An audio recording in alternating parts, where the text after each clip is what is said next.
नमस्कार दोस्तों, स्वागत है आपका हमारे YouTube चैनल पर। फिर से उपस्थित है एक नई कहानी के साथ। रानी चेन्नम्मा भारत के कर्नाटक के कित्तूर राज्य की रानी थी। उनकी शादी देसाई वंश के राजा मल्लसर्ज से हुई। महाराज की दो रानियां थी, बड़ी रुद्रम्मा और छोटी चेन्नम्मा। काकतीय राजवंश में जन्मी चेन्नम्मा प्रारंभ से ही मेधावी थी। उन्होंने कन्नड़, उर्दू, मराठी और संस्कृत इत्यादि भाषाओं में निपुणता प्राप्त कर ली थी। शास्त्री जी उन्हें संगीत की शिक्षा भी दे रहे थे। वह आखेट, शस्त्र संचालन और घुड़सवारी में भी पारंगत हो गई। महाराज कला प्रेमी थे और विद्वानों का बहुत आदर करते थे। एक दिन उन्होंने अपने राजमहल में श्रीरंगपट्टन के प्रसिद्ध संगीताचार्य सदाशिव शास्त्री के संगीत का आयोजन किया। संगीताचार्य शास्त्री जी ने अपनी कला प्रस्तुति से राजा और प्रजा दोनों को मुग्ध कर दिया। राजा मल्लसर्ज ने वस्त्राभूषण तथा अलंकार इत्यादि देकर संगीताचार्य को सम्मानित किया और साथ ही उनसे अनुरोध किया कि वे उनकी छोटी रानी चेन्नम्मा को संगीत की शिक्षा दें। रानी चेन्नम्मा के साहस एवं उनकी वीरता के कारण देश के विभिन्न हिस्सों, खासकर कर्नाटक में उन्हें विशेष सम्मान हासिल है और उनका नाम आदर के साथ लिया जाता है।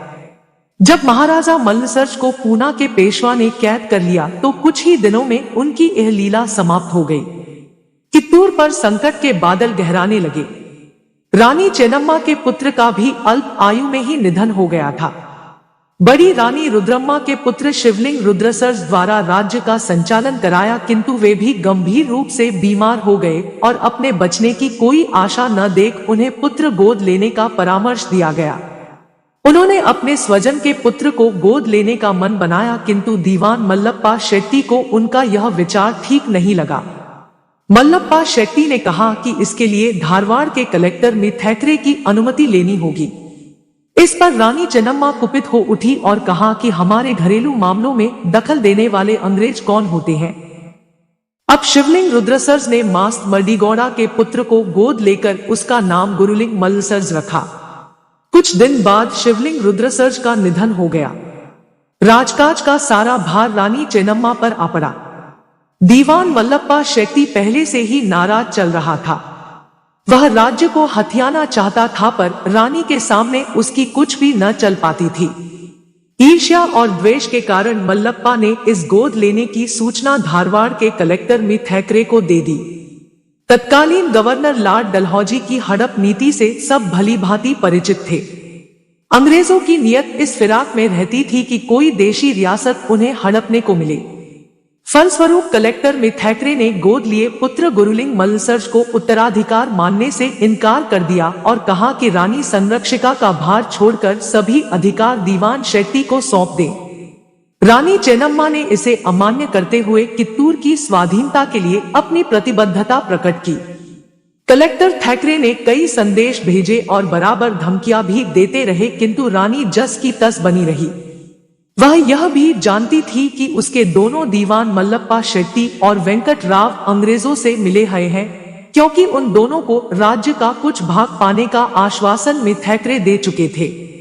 रानी ने आसन्न संकट को देखते हुए युद्ध की तैयारियां प्रारंभ कर दी और इसके लिए अपनी प्रजा का आह्वान भी किया।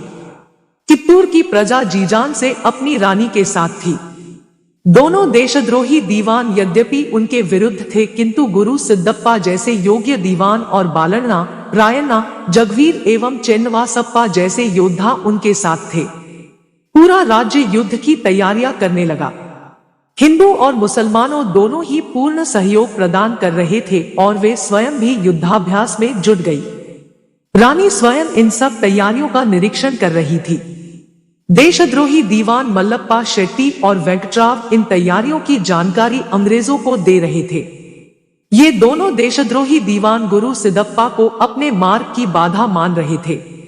उन्होंने एक कुचक्र रचा और रानी की रसोइया महातब्बा को प्रलोभन दिया और खीर में विष मिलाकर रानी को देने को कहा।